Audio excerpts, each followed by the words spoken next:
Hello everyone, RMS civil service में आपका स्वागत है। मेरा नाम योगेंद्र कुमार है और आज हम लोग देखेंगे बिहार दरोगा का 2002 का जो सोल्ड पेपर है उसके बारे में आज जानेंगे। ठीक है। और मैंने इस वीडियो में जो है कि बेसिक से बेसिक क्वेश्चन कराने की कोशिश किया है। क्वेश्चन ऑलरेडी इसमें दिया हुआ है। क्वेश्चन कराने का मतलब ये है कि एक क्वेश्चन है उसमें जो है कि 4 क्वेश्चन कैसे बन रहा है और 4 क्वेश्चन में कौन कौन सा क्वेश्चन इंपॉर्टेंट है वो भी आज उस पर भी मार्क करेंगे। ठीक है। तो जो लोग नए हैं हमारे चैनल पे, कृपया हमारे चैनल को सब्सक्राइब कर लीजिए ताकि ऐसी वीडियो हमेशा आपको मिलती रहे। ठीक है। तो समय ना गंवाते हुए हम लोग क्वेश्चन पे डायरेक्ट होते हैं। जैसे कि बता दें आपको कि जो 20 क्वेश्चन थे और 2002 का 20 क्वेश्चन हम करवा चुके थे और 20 क्वेश्चन पे आके हम रुक गए थे। तो आप लोगों को मैंने बताया था कि जो भी देश की राजधानी है, जितने भी हैं देश, उसी कम से कम जो बेसिक जो राजधानी है, देश है, जितना चाहिए हमको याद करना वो आप लोग कर लीजिएगा ताकि जो है कि एक आपके दिमाग में रहे कि भाई मैंने इतना कोई कंट्री के नाम जानता हूँ, राजधानी जानता हूँ, वहाँ करेंसी क्या है, वहाँ के पीएम प्रेसिडेंट क्या है, तो सबके बारे में जानना बहुत जरूरी है। ठीक है। तो आप लोग कर लीजिएगा। नेक्स्ट हमारा जो क्वेश्चन है, बहुत अच्छा क्वेश्चन दिया हुआ है कि निम्नलिखित सभ्यताओं को एक ऐतिहासिक क्रोनोलॉजिकल ऑर्डर में रखते हुए दिए गए कूटों से ठीक उत्तर चुनिए। तो इसमें क्वेश्चन क्या पूछा? ऐतिहासिक ऐतिहासिक जो चीजें हैं, जो सभ्यताएं हैं, उसको हमको पहले कौन सी सभ्यता आई, पहले सिंधु घाटी सभ्यता आई कि पहले मिस्र आई कि यूनानी आई या सुमेरियन आई?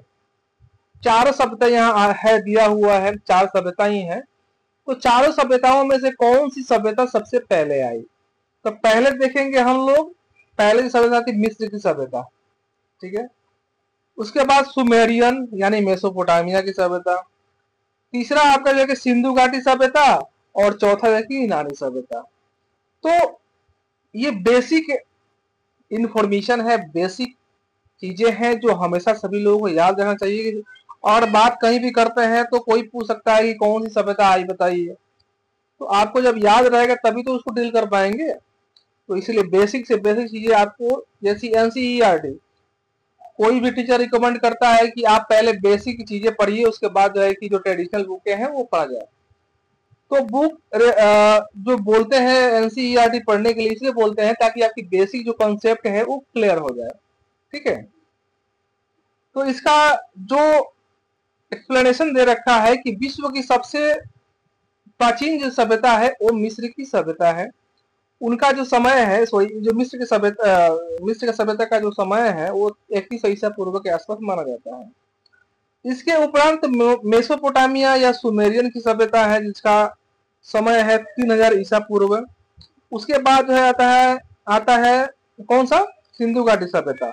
ठीक है। तो सिंधु घाटी सभ्यता जो है इसका 2350 से लेकर 1750 के आसपास इसका टाइम पीरियड माना जाता है। और ये जो सभ्यता थी काश युगीन सभ्यता इसे कहा जाता है। ठीक है। ये काश युगीन सभ्यता थी। यूनानी सभ्यता, इसका जो टाइम पीरियड है वो 800 से लेकर 1600 ईसा ईस्वी के, ठीक है, मध्य माना जाता है। तो ये समय है और टाइम पीरियड दिया हुआ है, सभ्यता का नाम लिखा हुआ है, आप हमेशा इसको याद रखेंगे। नेक्स्ट हमारा जो क्वेश्चन है, मार्को पोलो किस देश का वासी था? तो इसका आंसर हो जाएगा यूनानी है, सॉरी, इसका जो आंसर हो जाएगा इटली। ये जो है कि इटली के थे, इटली के वेनिस शहर था, वहां के रहने वाले थे और यात्री और व्यापारी थे। ठीक है। इनका जो समय था, इनका जन्म जो हुआ था 1254 ईस्वी में हुआ था। ठीक है। नेक्स्ट हमारा क्वेश्चन क्या है कि निम्नलिखित निम्न को एक ऐतिहासिक कालक्रम में रखते हुए कूटुक से ठीक उत्तर। सेम वही क्वेश्चन दिया हुआ है कि पहले कौन आया, पहले गांधी जी आए, पहले लेनिन आए, मार्क्स आए, माओ आए, कौन आए? तो यहाँ पे इसका जो आंसर हो जाएगा आपका बी हो जाएगा। ठीक है। तो पहले मार्क्स आए, उसके बाद गांधी आए, लेनिन आए, उसके माओ आए। उनका जो टाइम पीरियड है आप हमेशा इसको याद रखेंगे। ठीक है। और आप लोगों को बताना चाहेंगे यह एक रिवीजन क्लास है, क्योंकि आपका दरोगा में जो 1/3 नेगेटिव मार्किंग है, तो 1/3 कहने का मतलब है कि अगर आप 3 क्वेश्चन गलत करते हैं तो आपका एक क्वेश्चन जो सही होगा वो काट लिया जाएगा। तो ये रिवीजन क्लास कराने का मतलब यह है कि आपकी बेसिक कॉन्सेप्ट क्लियर हो जाए, ताकि आप माइनर से माइनर गलती को भी जो है कि सुधार पाए। ठीक है, तो आइए नेक्स्ट क्वेश्चन में बढ़ते हैं। क्वेश्चन नंबर 24 है, पाइथागोरस थे, वो क्या थे? तो पाइथागोरस एक यूनानी थे जो विख्यात दार्शनिक गणितज्ञ थे। ठीक है ना, वो संगीतकार भी थे, रहस्यवादी भी थे, वैज्ञानिक भी, धार्मिक आंदोलन के भी लिए भी जाने थे। तो इनका जो है कि इतना सारे जो है कि महत्व है, इनका जो है कि इनके पास जो जुड़े हुए हैं। ठीक है, तो पाइथागोरस प्रेमियर के विशेषज्ञ के रूप में जाना जाना चाहिए। ठीक है, यहाँ जो है कि दिया हुआ है, तो ये याद रखेंगे पाइथागोरस के बारे में। नेक्स्ट हमारा जो क्वेश्चन है, तत्व यानी एलिमेंट के सबसे छोटे भाग को क्या कहते हैं? तो क्या कहते हैं? उसको बोलते हैं एटम। क्या कहते हैं? एटम। ठीक है, कुछ बेसिक इंफॉर्मेशन यहाँ पे दे दिया गया है। ठीक है, जैसे कि एटम किसी तत्व का एक छोटे से छोटे कण है जो किसी भी रासायनिक अभिक्रिया में भाग ले सकता है, परंतु स्वतंत्र अवस्था में नहीं रह सकता है। परमाणु सिद्धांत का प्रतिपादन सन 1803 ईस्वी में जॉन डाल्टन ने किया था। तो किसने किया था? जॉन डाल्टन ने किया था। कब किया था? 1803 में किया था। ठीक है, ये स्वतंत्र अवस्था में क्या कर सकता? नहीं रह सकता है, और यह एटम है। तो एलिमेंट के छोटे भाग को क्या कहते हैं? आप याद रखेंगे। कौन किया और किस सन में किया, याद रखेंगे। नेक्स्ट हमारा जो क्वेश्चन है, निम्नलिखित में से किस व्यक्ति ने पूरी पृथ्वी का चक्कर लगाया था? ये बहुत अच्छा क्वेश्चन है, बहुत हल्का क्वेश्चन है, और ये भी आपसे नहीं होता है तो समझ लीजिए कि आपका बेसिक जो चीजें हैं वो क्लियर नहीं है। इसका आंसर आपके डिस्प्ले पे है। ठीक है, मैगलेन। मैगलेन जो है कि जो है वो पूरा पृथ्वी का चक्कर लगाया था। ठीक है, नेक्स्ट हमारा क्वेश्चन है, माउंट एवरेस्ट पर पहुंचने वाला सर एडम हिलेरी के निवासी थे। कहाँ के? कहाँ के निवासी थे वो? तो इसका आंसर हो जाएगा आपका डी, न्यूजीलैंड के। कहाँ के निवासी थे? न्यूजीलैंड के।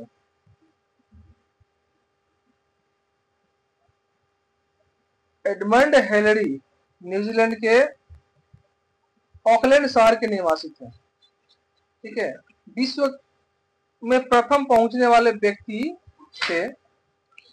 उसके बाद नेपाल निवासी जो है कि शेरपा दूसरे स्थान पे आते हैं। ठीक है, तो इनके बारे में, दो आदमी के बारे में आप हमेशा याद रखेंगे। नेक्स्ट हमारा जो क्वेश्चन है, रबर की खेती के लिए कौन सी जलवायु उपयुक्त है? रबर, तो रबर की खेती के लिए कौन सही है? आपका जो है कि भूमध्य सागरीय। रबर के वृक्ष में चीरा लगाने पर दूधिया रस प्राप्त होता है। ये कहाँ कहाँ पाया जाता है? थाईलैंड में, इंडोनेशिया में, मलेशिया में, भारत में, चीन में, श्रीलंका में। ठीक है, याद रखेंगे। नेक्स्ट हमारा जो क्वेश्चन है, नियाग्रा जलप्रपात किस नदी पर है? नियाग्रा जलप्रपात किस नदी पर है? तो इसका आंसर हो जाएगा सी। ठीक है, लॉरेंस पे, सेंट लॉरेंस में। ये सेंट लॉरेंस नदी पर है। यह जलप्रपात है कनाडा के, कनाडा कहाँ है? कनाडा के एंटोरिया और अमेरिका के न्यूयॉर्क राज्य के अंतर्राष्ट्रीय सीमा पर स्थित है। अब एंटेरियो याद रखेंगे, अमेरिका के न्यूयॉर्क राज्य की अंतर्राष्ट्रीय की याद रखेंगे। नेक्स्ट हमारा जो क्वेश्चन है,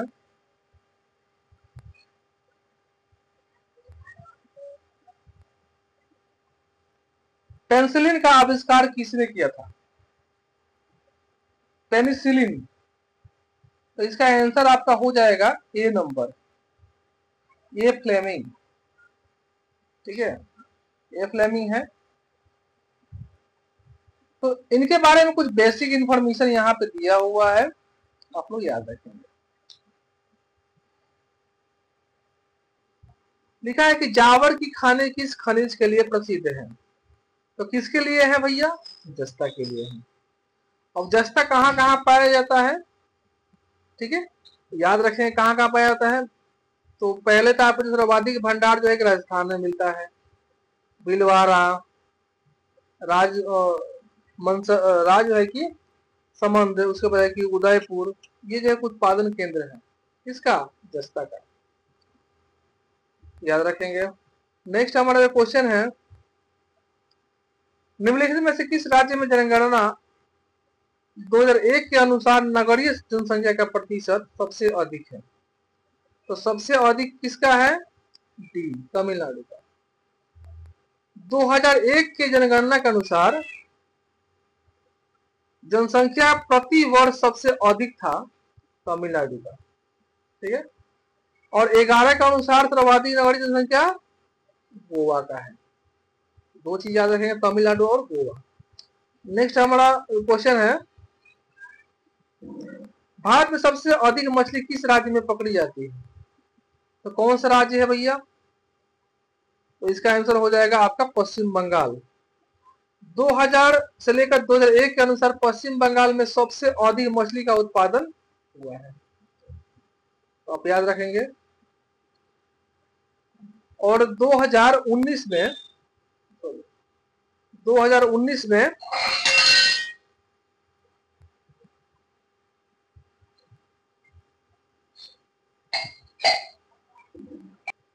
तो 19 के अकॉर्डिंग जो है कि विश्व का, भारत जो है कि मछली उत्पादन में विश्व का कौन सा स्थान है? दूसरा स्थान है।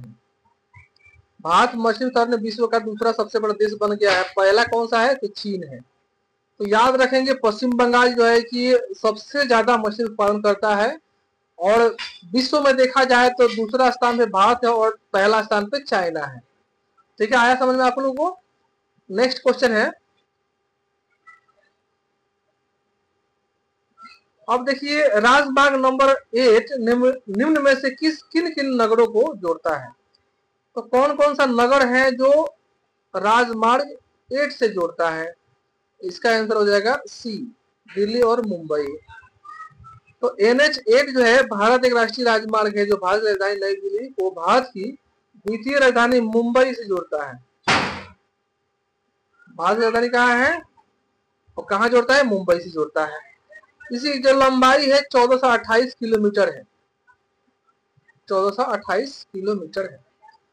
और इसका जो बेसिक और इंफॉर्मेशन जैसे कि राजमार्ग कहाँ से गुजरती है, इसे गुजरात की राजधानी गांधीनगर, राजस्थान, जयपुर, गुड़गांव, अजमेर, उदयपुर, अहमदाबाद, सूरत, बड़ोदरा, महत्वपूर्ण शहरों से होकर ये गुजरती है। नेक्स्ट हमारा जो क्वेश्चन है, बंबई और ठाणे के मध्य सबसे पहली रेलगाड़ी किस सन में चलाई गई थी? बहुत सिंपल क्वेश्चन है, बहुत बेसिक क्वेश्चन है, सबको पता होगा। ठीक है, तो ये आपका डी आंसर हो जाएगा, 1853 में चलाया गया था। नेक्स्ट हमारा जो क्वेश्चन है, निम्न में से भारत के किस राज्य में गन्ने का उत्पादन प्रति एकड़ सबसे अधिक होता है? तो इसका आंसर हो जाएगा बी, महाराष्ट्र में। ठीक है, महाराष्ट्र में हो जाता है। उसके बाद है कि प्रथम स्थान तमिलनाडु का है। गन्ने का सबसे अधिक उत्पादन है कि उत्तर प्रदेश में होता है। ठीक है, नेक्स्ट हमारा जो क्वेश्चन है, इंटीग्रल कोच फैक्ट्री कहाँ स्थित है? तो इसका जो आंसर हो जाएगा डी आंसर हो जाएगा। ठीक है, और यहाँ पे दिया गया है कि इंटीग्रल का स्थापना जो है कि 1955 में की गई थी। ठीक है, भारतीय रेलवे की सबसे पुरानी जो है कि अनुप्रमुख कोच निर्माण है। यहाँ पे जो है कि हाल ही में जो देश के पहले सेमी हाई स्पीड रेलगाड़ी वंदे भारत एक्सप्रेस का निर्माण किया गया। तो याद रखेंगे ये तमिलनाडु में स्थित है। नेक्स्ट हमारा जो क्वेश्चन है, कि भारत हेवी इलेक्ट्रिकल लिमिटेड भेल कहाँ स्थित है। तो कहाँ पे स्थित है इसका ए आंसर हो जाएगा भोपाल में, हरिद्वार में, हैदराबाद में। बेसिक कुछ इन्फॉर्मेशन यहाँ पे दिया हुआ है। Bharat heavy electrical limited Bharat में सार्वजनिक क्षेत्र की इंजीनियरिंग एंड विनिर्माण क्षेत्र में सबसे अधिक कंपनी है। इसकी स्थापना जो हुआ है 1964 में हुआ है। इसका मुख्यालय कहाँ है? आपका मुख्यालय ये नई दिल्ली में है। ये शाखा जो है भोपाल है, हरिद्वार है, त्रिची है, हैदराबाद है, और बाकी जो है यहाँ पे याद रखेंगे। नेक्स्ट हमारा जो क्वेश्चन है,